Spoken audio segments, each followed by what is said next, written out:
I am talking to Brian Lilley about the Canadian economy and money. And also, before we get to your money, please donate to keep this on, because we're going into an election and it's important to have independent analysis. So the last little while, Brian, all I read about and hear about is people saying, oh, Trump is doing this to Canada. Canada hasn't built anything for years and years and years. The economy is going to fail. People are going to be thrown out of their jobs.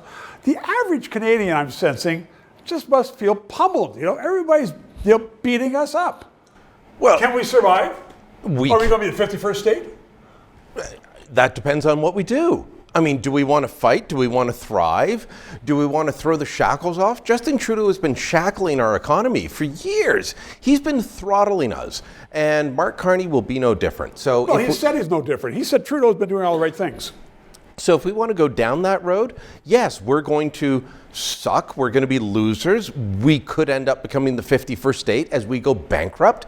But we don't have to do that. We could thrive. Look at all the things beneath our feet, whether it's critical minerals, potash, oil, all these things that governments for years, I've been listening to everyone say, oh, we're going to the knowledge economy, learn to code. And now we're all worried about fertilizer and steel and aluminum and all the crap that my family has been dealing with for the last century and a half in building a working economy, and now we're suddenly worried about it. So do you think I happen to think that Canadians aren't going to be the 51st state. We would rather be impoverished than become the 51st state. We're going to just stand up and fight and work hard to rebuild the economy. Do you agree with that, or do you think Canadians are just going to lay back and say, yeah? Look, I think Canadians want to stand up for themselves. I think they want to stand up for their local economy, their provincial economy, their national economy. Canadians did not lose national pride the way that the Trudeau government did, claiming that we are a post-national state, no core identity, built on white supremacy and genocide and all those things. We should decolonize. Yeah, that was the Laurentian elite that thought that. And those were people that had no time for the jobs that actually, regular Canadians do across the country. Now we're suddenly worried about manufacturing. Some politicians like Doug Ford in Ontario has been worried about manufacturing, has been worried about resource extraction for years, while others have been whistling past that. Like, oh, we can all just sell each other insurance and do banking services. And look, those are important, absolutely, but that is not an economy that is stable and growing and thriving. And now they're all suddenly worried about these industries that they wanted to forget ever existed. I'm going to switch this up. Carney's going to be leader, if he's not leader already.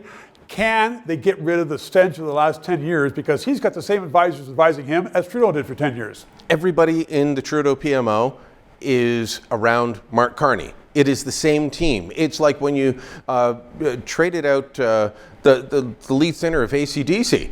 Okay, you got a new singer because Bon Scott died, but Brian Johnson sounds pretty much the same. Is that really a difference? The band's playing the same songs, they're singing them the same way. I don't think it's any different. So, look, it's the same group with the same policies that brought us to this position where immigration doesn't work, housing doesn't work, nothing works in the country, and we got to fix it. Bring on the election. Brian Lilley, thank you very much. 3 minutes. To those of you who have subscribed and donated, a heartfelt thank you. You're keeping us on the air. If you're watching and you haven't, please try to do so, because 4 years ago we started this show because there needed to be independent analysis. Now more than ever, with the Online Harms Act. Once that gets into law, it's been passed once by the House, there are going to be hundreds of bureaucrats censoring the news in Canada, censoring this show. We need to keep it on the air.